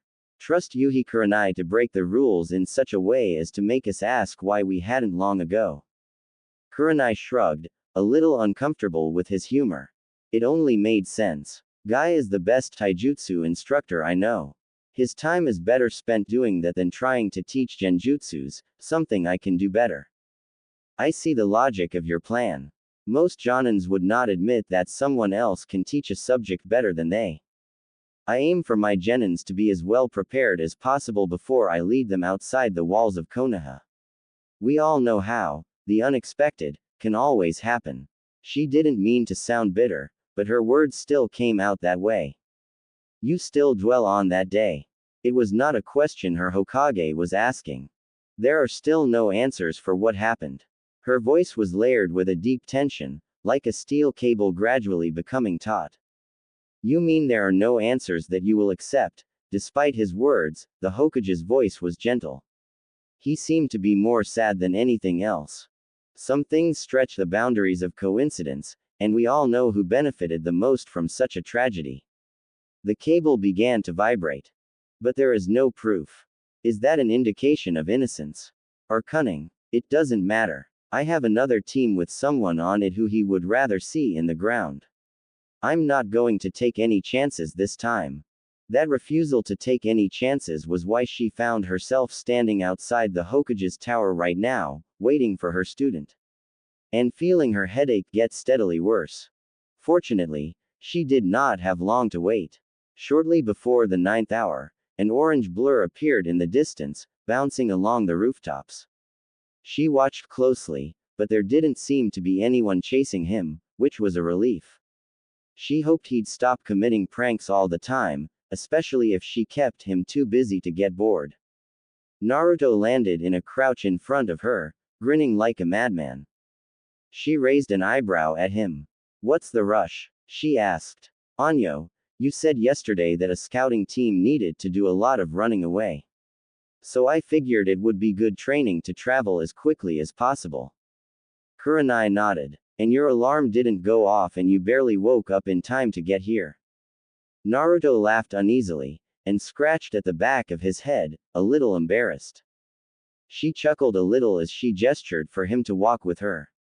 "Well, we'll need to get you a good alarm today as well. Tomorrow you're going to start getting up at 5 every morning." 5 o'clock. Why? Naruto's eyes had gone wide and his mouth dropped open comically. Because that's when Guy Sensei does extra taijutsu training with his student, Lee. "You will be joining them every day we are in Konoha, is that understood?" "You aren't going to train me?" he asked, sounding a little confused and disappointed. "You will still train under me with the rest of the team at our normal meeting times. This is extra training. You'll be working with Maida Guy because he's one of the best taijutsu masters I know. He'll be able to show you things I can't necessarily do." She took 2 steps before she realized Naruto had stopped dead in his tracks. "Aren't you my sensei?" he asked, perplexed. "Yes, I am. Though you should probably call Guy Sensei as well. Despite what you may think, it's not a weakness to admit that someone else is better at something than you are. In many ways, it's a strength. Guy is the better person to teach you taijutsu, and I'll be showing his students the finer points of genjutsu. That's why shinobis work best in teams, Naruto. Everyone has different strengths and weaknesses. Knowing how to use the abilities of your team to their best effect is the true test of a leader. Especially a Hokage. Do you understand?" Naruto stared at her for a moment before he began to nod. "Good. Then you will be reporting to Guy at Training Area 23 every morning at 6 on days both his team and ours are in Konoha. I'll also give you some advance notice before I start working on genjutsus. His students will probably be joining us for those training sessions. Now, I want you to obey Guy's instructions when you are working with him, but otherwise you are still my student. Before you make any changes that extend outside your training sessions with Guy, I'd like you to check with me first, alright?" She didn't want to undermine Guy's authority, but she was not letting him dress her student up like a clone of himself. One Rock Lee was enough. Naruto nodded, a little less sure of himself this time. "Good. Did you bring your money?" Naruto nodded and dug out a frog-shaped wallet that was stuffed to bursting with folded Ryu notes. She blinked, a little impressed that he'd managed to save so much. But she supposed that wasn't so hard to do when few shop owners would have anything to do with him. "Then let's get to it. We have less than 3 hours before we have to meet the others." They stopped for a quick lunch before heading over to Training Ground 19. By that time, Kurenai's headache still hadn't dissipated. The shopping itself didn't help. As she expected, she had to resort to some fairly vile threats to get the shopkeepers to cooperate. Even then she caught 2 of them deliberately overcharging the boy. The incredibly surprised look on the boy's face when she spoke up in his defense made it even harder for her to control her temper. "I can refuse service to anyone I choose," a particularly sour old man grated, then spat on the ground in front of them. "Naruto is a shinobi of the leaf. Is he given a choice about whether or not to defend you if the village is attacked?" She countered. "You got no business threatening me." What were they thinking? Making a silly girl a jonin? Kurenai locked gazes with the old man as the temperature inside the weapons shop seemed to drop 20 or 30 degrees. Even Naruto edged backward as the other customers fled. This silly little girl is acting under the direct orders of the Hokage himself. That means I can do anything to you that I want, since you are acting against his wishes. I can send you on a 30-minute tour of the lowest level of Yomi. When I'm done with you, no one will even recognize you. Assuming, of course, that you're still sane. It would be a lot easier to just drive you mad and then take what we want, wouldn't it, Naruto? Nay, Kurenai sensei. I don't want anyone to say I am a thief. She couldn't tell if Naruto knew she was bluffing or not.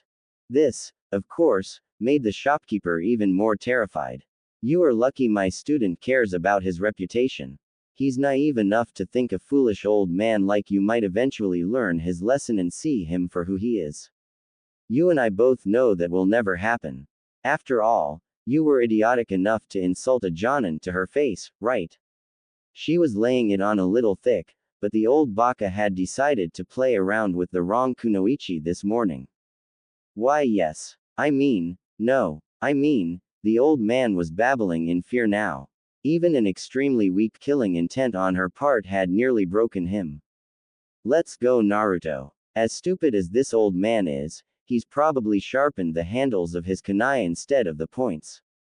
As they made their way to another shop, one run by the father of one of Guy's genins, she spoke quietly to her student. You notice how fear and ignorance seem to run hand in people. A person with one, usually has a good portion of the other, and as such is easily affected by genjutsu. He hates you, only because he is afraid, and his fear needs an outlet. Why are you telling me this, sensei? Because of this, ignorance and cowardice will never be completely eradicated from the hearts of men. Even if you become Hokage, there will be some people who will still refuse to accept you. There are more than a few people in Konoha who do not accept the Sandaime, either. More than she would have thought before this morning anyway. Naruto nodded slowly. His eyes may have dimmed a little, and she felt ashamed of herself for tarnishing his dreams, even if it would save him from future disappointment. That said, she continued, what I did just now is not something to be done lightly. There was an element of bullying to how I treated that old man, and that is not something a shinobi should be doing. Then why did you do it? He said, asking the obvious question. 1. I wanted to demonstrate something for you. 2. He was acting directly against the will of the Hokage, which is criminal at best and treasonous at worst. 3. He insulted my gender. Gender? Naruto asked. The boy was full of questions, but in some ways that made him easier to teach. Some people think that men are inherently superior to women. Naruto just looked at her, obviously puzzled. Look, which of your teammates would you rather face in a serious fight? Oh, Hinata, of course. What do you mean, of course? Kurenai asked in a deceptively mild tone. Well, she knows bigger, and he hits harder. But wouldn't Hinata's jukin hurt more? Maybe, but I don't think she'd use it on a teammate. Kurenai sighed. All right then, outside our team. Say, would you rather face Sasuke or Sakura? The boy visibly shuddered. Sasuke. Kurenai stopped dead in her tracks. Naruto would rather face the Uchiha genius. Maybe he was still afraid of offending his crush. Why is that? She asked him. Sakura hits really hard when she's mad, Naruto whispered. Okay. He is being objective after all, Kurenai mused, maybe there's hope for him after all. Asuma didn't do nearly as well. On the way to the other weapon shop, she passed a tailor that had a banner on the front proclaiming their grand opening.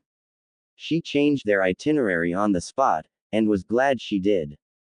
The proprietor, a man named Ikitaro, had recently emigrated from Wave Country, hoping to make a new start after the economic depression there ruined his old business.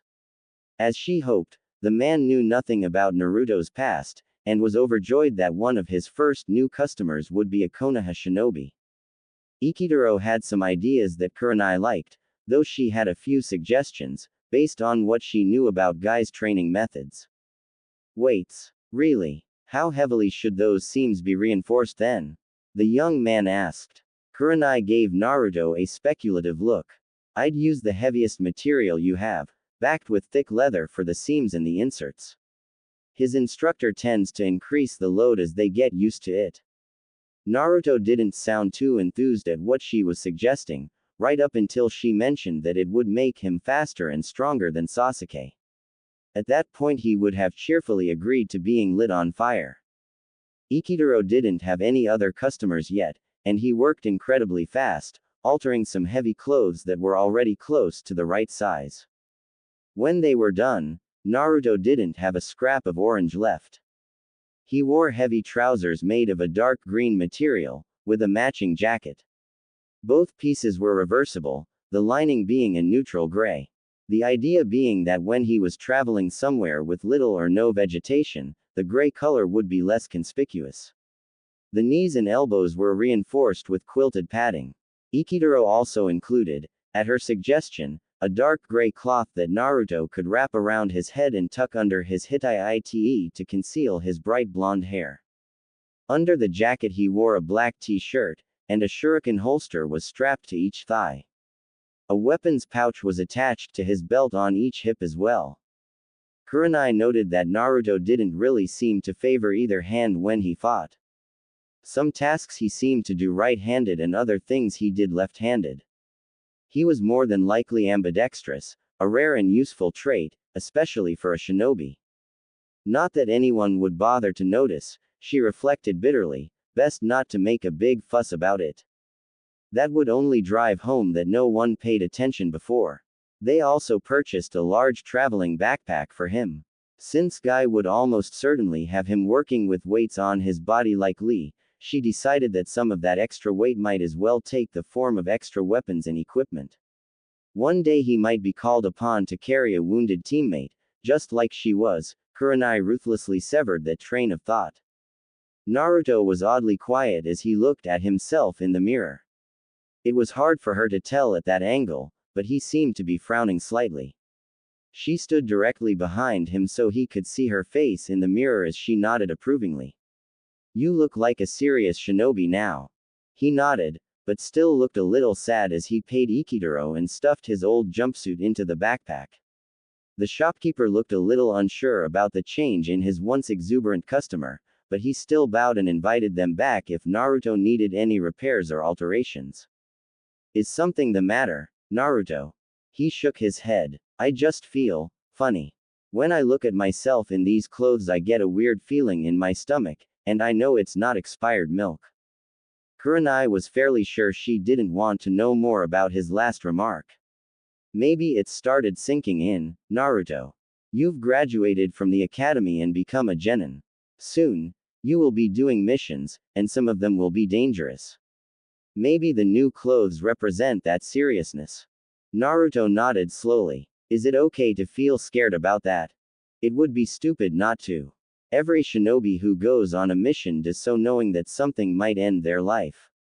But life is all about risk, isn't it? So we work, and we train, and we do everything we can to be prepared for what comes. I'll do what I can to keep you three alive and safe, and you'll help me keep Shino and Hinata safe as well." "What about them, Sensei?" "They will help me keep each other safe, and you as well." "Then who keeps you safe?" Kurenai smiled. "That's my job. There's a reason they send a jonin with each genin team, and it isn't just to make you behave." Naruto scowled at this but didn't say anything. As Kurenai hoped, the next weapon shop they visited had a more congenial proprietor. Once she mentioned that Naruto would be training under his daughter's sensei, he was even friendlier. "Tenten isn't here right now," he explained as he looked at Naruto speculatively. "Do you have a special weapon preference?" he asked. Naruto shook his head. "Just kunais and shuriken." The man nodded thoughtfully. "Probably better to get more of your full growth before you commit to something." "Really?" Naruto looked at him in confusion. The man nodded. "Unless you plan to train on a wide variety of weapons," he said, his proud smile unmistakable as he thought of his daughter, "it's best to see what size you are likely to end up at. Some weapons work better for relatively larger people, others work better for shinobi that are usually smaller than their opponents. Even a cut-down tetsubo is less effective if you are smaller than everyone you fight.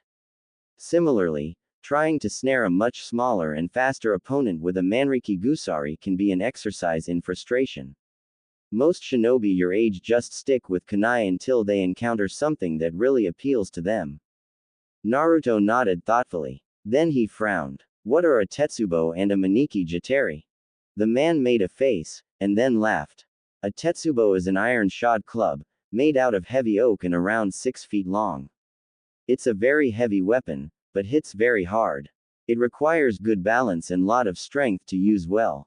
The Manriki Gusari is a chain with a weighted handle on each end. It's tricky to use, but very handy for entangling opponents. Kurenai spoke up before Naruto wore out his welcome. He'll need 2 full sets of kunai and shuriken. The ones he'd used at the academy were dull and covered with nicks and gouges, evidently having been forged from inferior steel. He'd no doubt also paid a premium for them, given the way he was frowning at the prices on display. Do you carry exploding tags? She asked before Naruto could ask why his prices were so low. She didn't want him seeking vengeance on the shopkeepers on his own. Her idea worked better than she thought as Naruto's head jerked up. She remembered Madai talking about how men always liked things that exploded and had to force herself to swallow. I just received a new case from the Sumijin. I tested one out back, just to be sure. It lit up precisely 3 seconds after my chakra triggered it, and produced a nice-sized fireball. Easily 10 feet across. Naruto's eyes lit up eagerly, and Kurenai had to restrain him from spending the rest of his money on the explosive Ofuda. The magic word, of course, was ramen, and a suggestion that he might want to save some money if the team were to get together after practice for an early dinner. The mention of food also produced a low growl from the boy's stomach that was audible to everyone nearby. Naruto looked embarrassed, but the shopkeeper just laughed and recommended a nearby restaurant. I remember what it was like when I was his age. I never thought I would stop being hungry. Naruto chuckled at that and Kurenai decided she'd be sending the man all of her business in the future. The old goat with the shop near the Hokage's tower deserved to go out of business and starve. Hinata's mornings seemed to crawl by, much like the inchworm she watched as she sat in the garden. She'd slept poorly that night, too excited to relax. She couldn't believe her fortune at being placed on a team with Naruto-kun. The rest of the day had passed in a bit of a haze. She knew she hadn't been properly focused during the taijutsu sparring. Shino managed to hold her off with no difficulty. Naruto, too, was just as fast as she was, if a little less precise in his movements. Ordinarily, she might have been a little worried about sparring with the boy she admired, wondering if he would grow impatient with her weakness. Instead, he seemed to enjoy it quite a bit, smiling as they exchanged blows, and sticking his lower lip out when she managed to connect.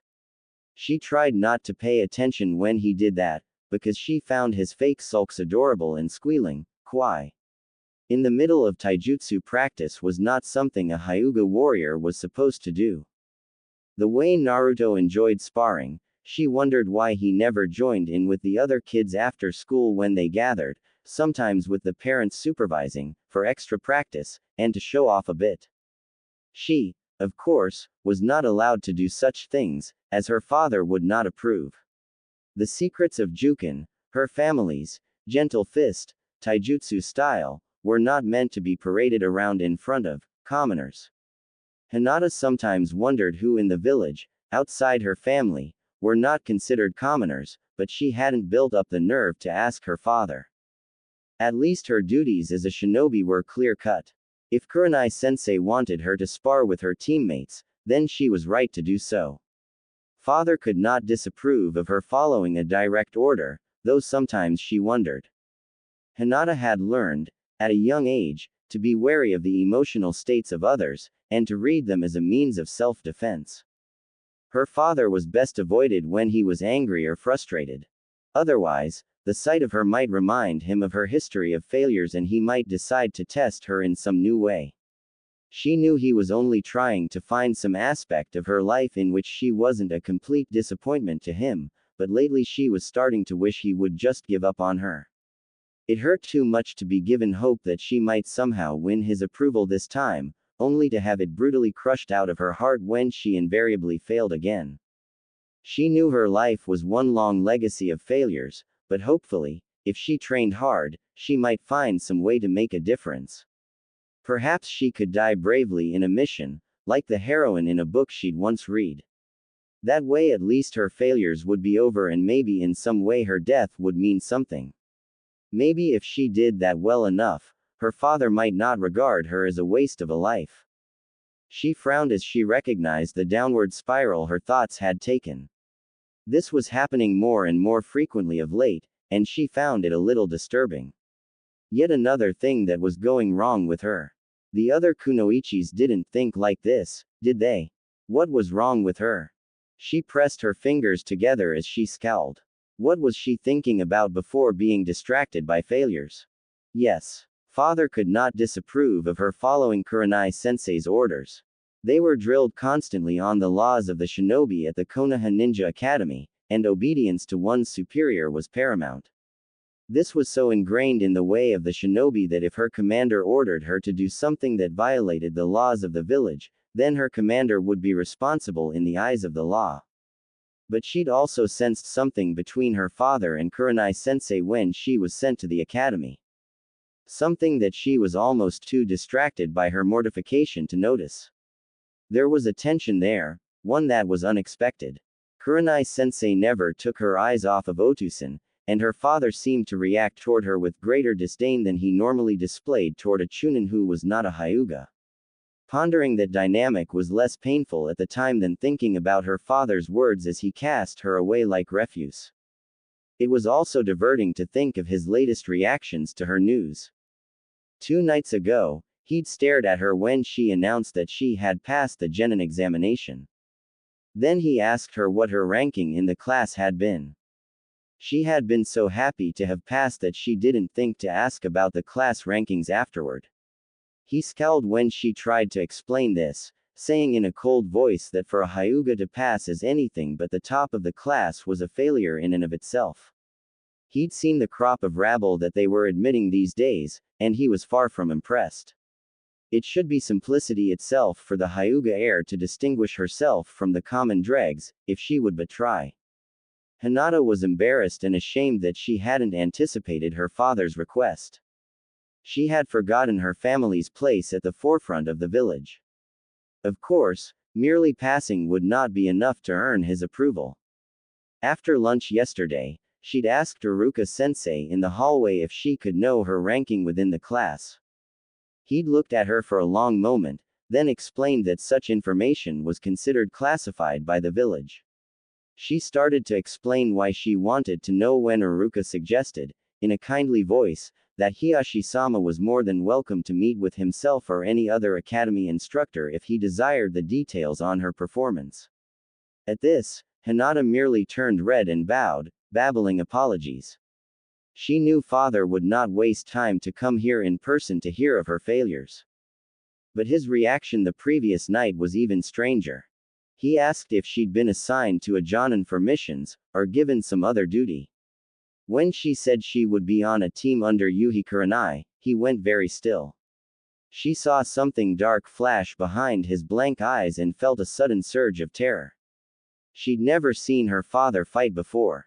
She'd been wrapped up in blankets when her father killed the kidnapper from Kumo. But now she'd seen a flash of his killer intent, and found it to be every bit as terrifying as she'd imagined. As quickly as it appeared, it was gone. Then he asked who her teammates were.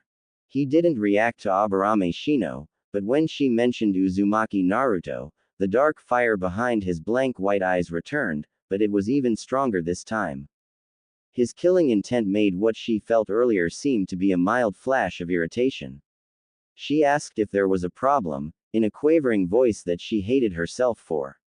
He responded by ordering her to bathe and retire for the night.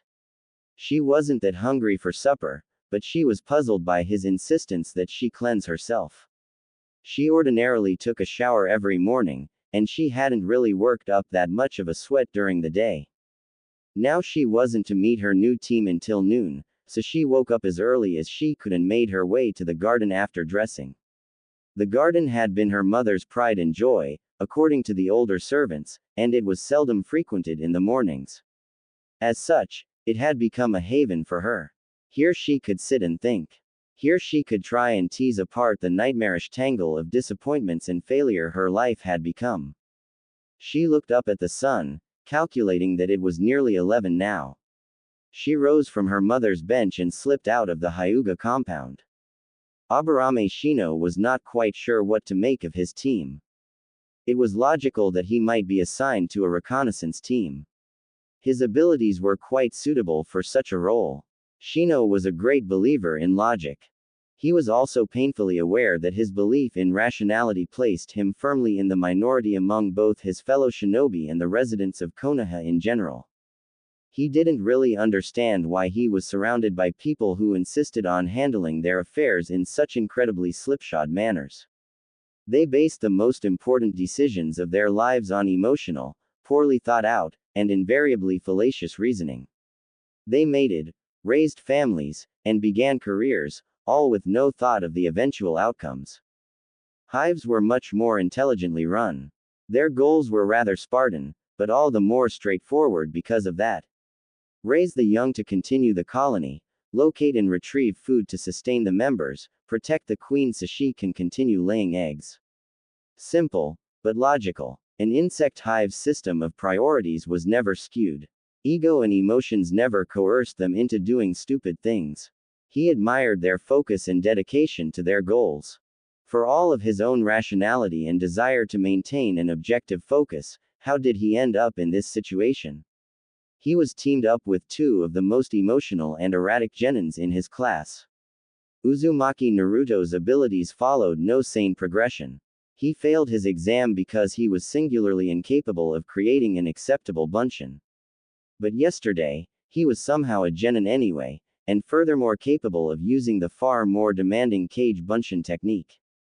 There was something quite odd about the boy, something that ran far deeper than just being class clown at the academy.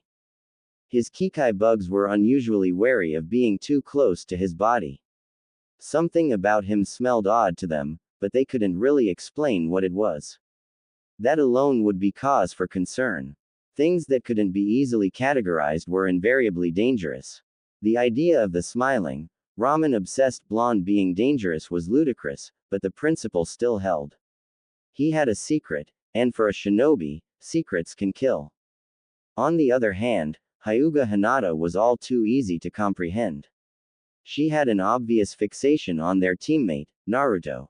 To give her credit, she seemed intelligent on other subjects, and seemingly every female her age was obsessed with at least one member of the male gender.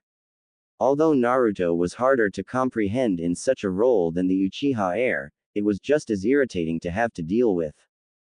When he pointed out the obvious gaps in their array of skills, the kunoichi expressed an unswerving faith that the object of her affections would not let them down. She believed he would somehow magically acquire the skills that had eluded him throughout their years at the academy. While hard work could, in fact, make up for some deficits in ability, her avowal that Naruto would never let them down was nothing short of ridiculous. The sheer irrationality of the situation left him looking somewhat askance at their jonin instructor. Yuhi Kurenai was only recently promoted to the jonin rank, and this was to be her first team of genins. He found it hard to believe, however, that a genjutsu specialist with her reputation for intelligence would just pick her team out at random. There had to be some deeper reason for the three of them being thrown together like this. He was just damned if he could see it. It wasn't like he had any choice, and that realization brought a frown to his face. One small enough, however, to remain hidden behind his sunglasses and jacket collar, which was good. One had to maintain appearances, after all. No matter how irritating the situation. Naruto felt a bit odd in his new clothes. They were comfortable, of course. Ikitaro was extremely skillful. It was puzzling how he managed to lose his business in the wave country. Whatever that economic depression thing was, it sounded pretty bad. There was more than one reason for his uneasiness, despite what he'd told Kurenai. The other factor just took him longer to puzzle out. When people saw him, they didn't immediately recognize him anymore. In some ways this was disappointing. He wanted people to recognize him, Uzumaki Naruto, the village pariah. At the same time, it was interesting to have them look at him with the neutral, vaguely respectful expressions they reserved for shinobi of the leaf that they didn't recognize. At least Ikitaro and that last weaponsmith seemed to respect him as Naruto, even though Ikitaro had no way of knowing about his sealed prisoner. Naruto kept his face carefully neutral as he walked with Kurenai Sensei and tried to work out how he felt about this. Some villagers eventually recognized his face as they approached. At this point many would glare as they did in the past. However, a few continued looking confused. Were they wondering what the clothes signified? Or were they starting to question their opinion of the shinobi wearing those clothes? Naruto struggled to maintain the sober expression that Kurenai Sensei called a game face, for some obscure reason. He wondered if he should ask her about the villagers, changing reactions as well. It was a little unnerving, how wise his jonin instructor was. He'd never encountered someone who spent so much time thinking about the reasons behind things. At least, he'd never encountered someone who thought so much about those things, and was willing to share that information with him as well. He'd probably spent more time thinking and less time talking in the last 24 hours than in any day of his life. He didn't understand why she spent so much time explaining things. She said that it was important for him to understand, so that made it part of her job. But that would apply to the academy instructors as well, wouldn't it? Until his last year, when he was assigned to Iruka Sensei's class, he'd never had an instructor who would simply answer any of his questions. Some were sarcastic or abusive when he raised his hand, wanting to know why he couldn't understand something so simple. This would usually get a laugh from his classmates at Naruto's expense. The really cold ones just ignored him when he raised his hand, looking through him like he wasn't there. Those were the worst, and fueled his determination to become a prankster.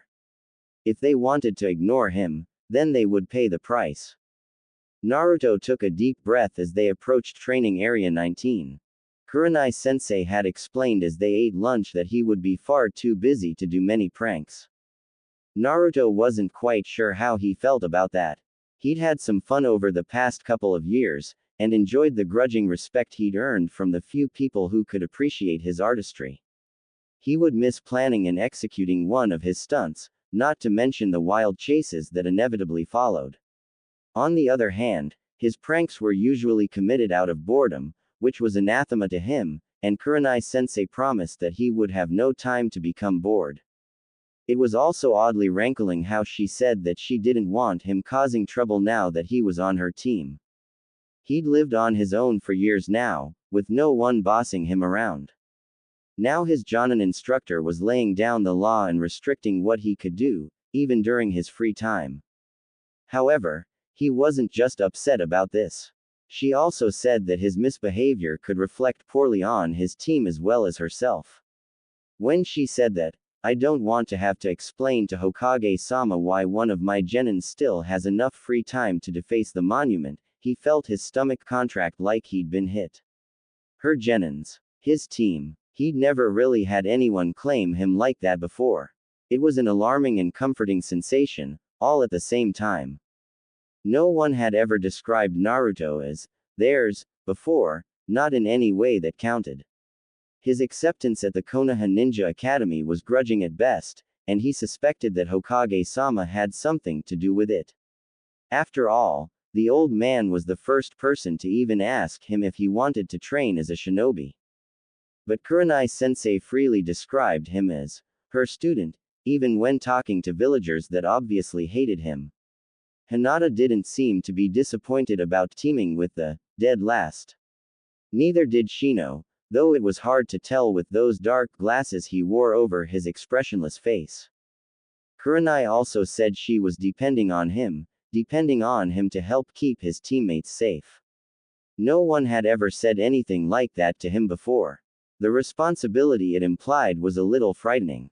But at the same time, he wanted to shout about it from the rooftops.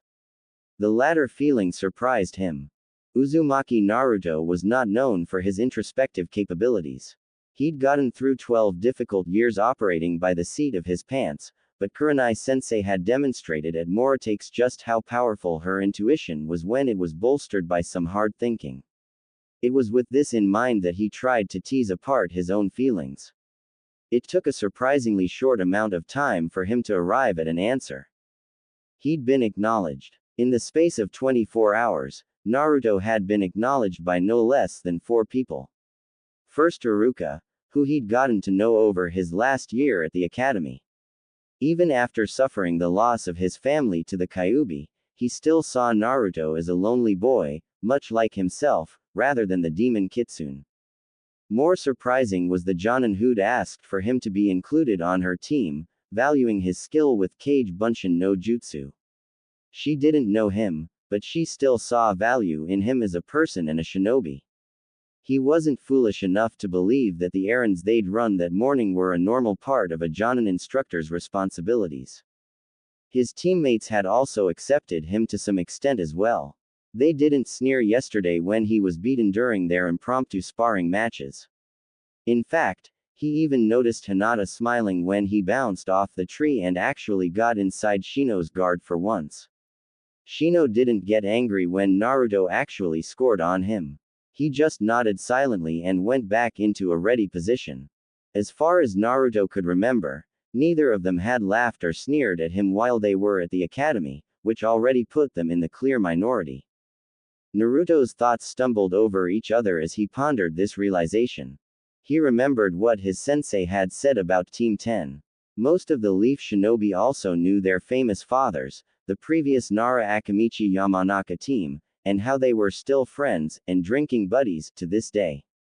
Naruto wondered if they conspired to have their children at roughly the same time, just to ensure they'd have the chance to work together as genin like their fathers.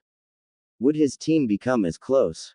Was that normal for genins who undertook missions together? For Naruto, who'd never really had any friends his own age, that idea struck him like a thunderbolt, almost making him stumble and fall.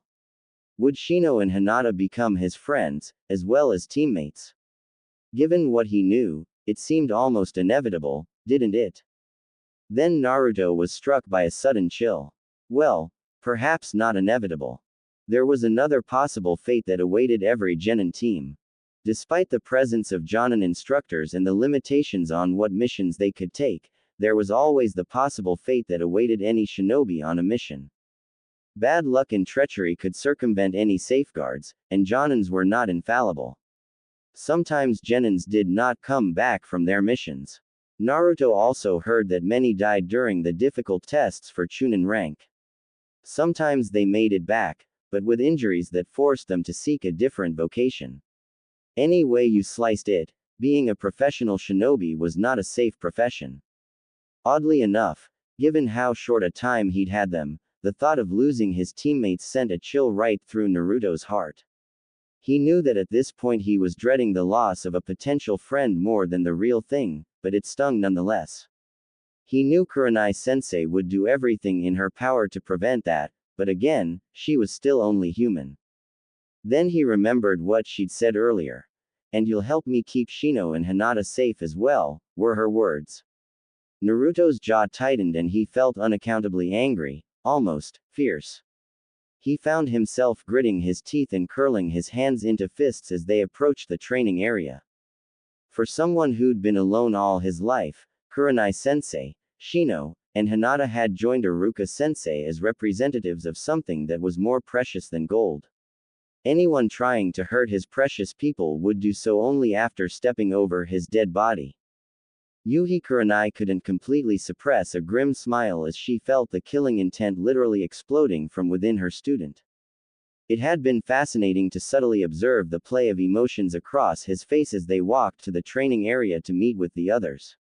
She'd have to teach him how to hide his emotions better when he was brooding, because the direction of his thoughts had been almost embarrassingly obvious to her. Asuma and the Nara boy would clean out his pockets if they could lure him into a game or 3.